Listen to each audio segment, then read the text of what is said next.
Ada Brigjen lakukan gerakan bawah tanah jelang vonis Sambo PN Jaksel.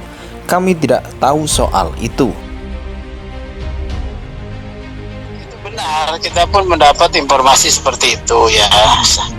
Ya, ini dari dua belah pihak ya. Yang meminta huruf ya. Itu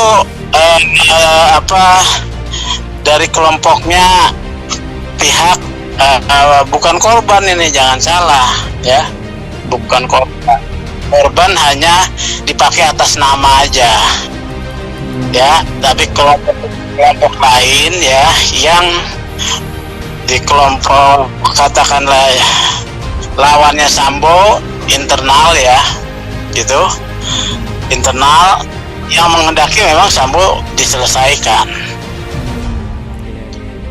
Gitu loh, Sambo diselesaikan gitu ya, dihukum seberat-beratnya ya. Iya, diselesaikan seberat-beratnya. Sebetulnya harapannya bukan hukuman, tuntutannya itu bukan yang seperti disampaikan oleh jaksa umur hidup mati ya, bukan internal resmi ya, harus digarisbawahi ya.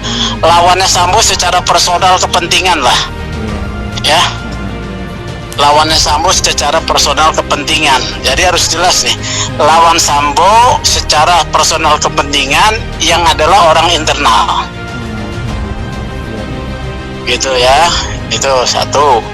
Kalau kemudian yang dengan angka itu tentunya adalah perjuangan dari Sambo ya. Dengan angka adalah perjuangan Sambo, karena dengan angka berharap nanti bisa dapat remisi segala macam dan dia bisa melanjutkan hidupnya ya secara normal. Nanti mungkin dapat remisi ya, dapat remisi kemerdekaan, kelakuan baik gitu. Ini pertarungan yang memang belum selesai karena memegang banyak informasi. Ini adalah pertarungan hidup dan mati. Sebagai pengawas eksternal, pengawas fungsional Polri, ketika ada disuarakan Pak Mahfud MD, Pak Ketua Kompolnas gerakan bawah tanah itu, kami ingin pastikan bahwa itu tentunya tidak terkait dengan adanya oknum anggota Polri yang bagian dari itu gerakan bawah tanah. Yang pasti tentu pihak yang dipengaruhi itu ini harus kita pantau. Kami yakin hakim punya independensi yang kuat, ada komisi yudisial yang memantau itu, tentu tidak semudah itu. Jaksa itu uraiannya itu maksimum semua. Nah kalau maksimum semua lah ya maksimum. Ada hal yang meringankan, dia sudah berdinas sekian puluh tahun. Satu aja seperti itu masih bisa dimaklumi bahwa itu tidak maksimum.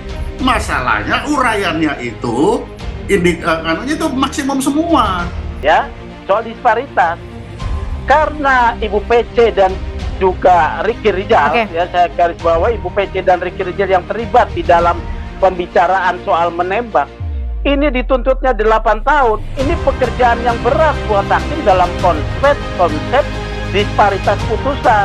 Ya. Kalau Sambo hukumannya tuntutannya hukuman seumur hidup, ini 8 tahun, hakim harus mendekatkan. Pengadilan Negeri PN Jakarta Selatan menyatakan tidak mengetahui adanya gerakan yang disebut tengah berupaya mengintervensi putusan terhadap mantan Kepala Divisi Profesi dan Pengamanan Polri Ferdy Sambo. Ferdy Sambo merupakan terdakwa kasus pembunuhan berencana terhadap ex-ajudannya Nofriansah Yosua Huta Barat atau Brigadir J. Mantan polisi berpangkat Inspektur Jenderal itu dituntut pidana penjara seumur hidup oleh jaksa penuntut umum.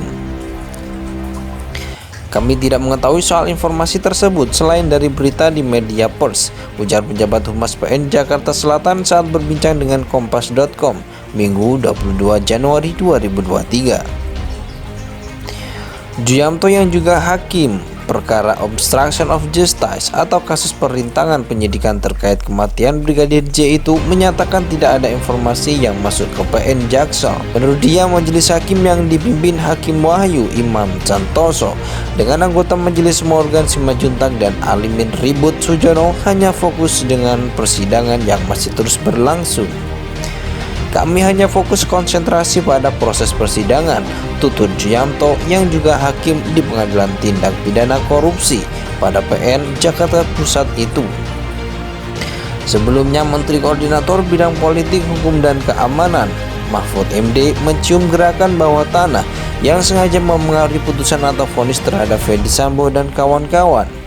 Dalam kasus ini, Ferdy Sambo menjadi terdakwa bersama dengan istrinya Putri Cendrawati, dua ajudannya Richard Eliezer Budiang Lumiu atau Baradae dan Ricky Rizal atau Bribka RR, dan satu orang asisten rumah tangga bernama Kuat Ma'ruf.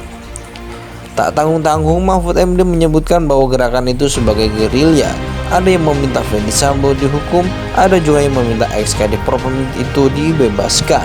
Saya sudah mendengar ada gerakan-gerakan yang meminta memesan putusan Sambo itu dengan huruf, ada juga yang meminta dengan angka, kata Mahfud MD di kantor Kemenko Polhukam Jakarta Kamis 19 Januari 2023. Ada yang bergerilya, ada yang ingin Sambo dibebaskan, ada yang ingin Sambo dihukum, kan begitu. Tapi kita bisa amankan itu di kejaksaan. Saya pastikan kejaksaan independen, ujar Mahfud.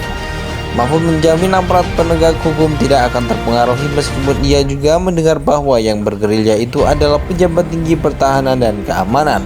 Mantan Hakim Mahkamah Konstitusi itu meminta siapapun pihak yang memiliki info terkait upaya gerakan bawah tanah itu untuk melapor kepadanya. Ada yang bilang soal seorang brigjen mendekati A dan B. Brigjennya siapa? Sebut ke saya, nanti saya punya mejen. Banyak kok kalau Anda punya mejen yang mau menekan pengadilan atau kejaksaan di sini, saya punya legend, ucap Mahfud. Saya pastikan kejaksaan independen tidak akan mempengaruhi dengan gerakan-gerakan bawah tanah itu, tegasnya. Adapun 5 terdakwa kasus dugaan pembunuhan berencana Brigadir J telah menjalani tuntutan. Pada pokoknya, kelima terdakwa dinilai jaksa terbukti bersalah melakukan tindak pidana pembunuhan terhadap Yosua yang direncanakan terlebih dahulu sebagaimana diatur dan diancam dalam dakwaan pasal 340 Kitab Undang-Undang Hukum Pidana KUHP Junto pasal 55 ayat 1 ke 1 KUHP. Kuat Ma'ruf menjadi terdakwa pertama yang menjalani sidang tuntutan yakni pada Senin 16 Januari 2023. Kuat dituntut pidana penjara selama 8 tahun setelah Kuat giliran Ricky Rizal atau Bribka RR yang menjalani sidang tuntutan sama dengan Kuat mantan ajudan Ferdy Sambo itu dituntut pidana penjara 8 tahun.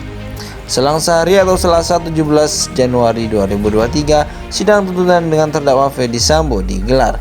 Ex-kadif Propam Polri itu dituntut pidana penjara seumur hidup. Berikutnya, istri Ferdy Sambo, Putri Cendrawati, menjalani sidang tuntutan pada Rabu 18 Januari 2023 oleh jaksa Putri dituntut pidana selama 8 tahun.